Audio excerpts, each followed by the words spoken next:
மக்கள் சக்தியை எந்த ஒரு சக்தியாலும் வீழ்த்த முடியாது என்பதை வரப்போகும் தேர்தல் நிரூபிக்கும் என்று தவேக தலைமை ஒருங்கிணைப்பாளர் செங்கோட்டையன் தெரிவித்துள்ளார். ஈரோடு மாவட்டம் கோபிச்செட்டிப்பாளையத்தில் தவேகாவின் சின்னமான விசில் சின்னத்தை பொதுமக்கள் மத்தியில் அறிமுகப்படுத்தும் நிகழ்ச்சி நடைபெற்றது.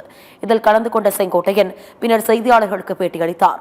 அப்போது எந்த ஒரு கட்சியும் தங்களுக்கு விருப்பமான கூட்டணியில் சேர்வதற்கு உரிமை உண்டு என்றும் எங்கிருந்தாலும் வாழ்க என்பதை தங்களின் நிலைப்பாடு எனவும் தெரிவித்துள்ளார். தமிழ்நாட்டை ஆண்ட இரு கட்சிகளும் மாற்றப்பட வேண்டும் என்பதுதான் மக்களின் உணர்வாக இருக்கிறது என்று தெரிவித்துள்ளார்.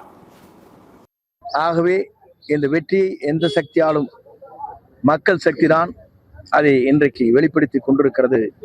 மக்கள் சக்தி எந்த சக்தியாலும் வீழ்த்த முடியாது என்பதுதான் தமிழ்நாட்டில் வரப்போகிற தேர்தல் அமையப் போகிறது என்பதை மகிழ்ச்சியோடு நான் தெரிவித்துக் கொள்கிறேன்.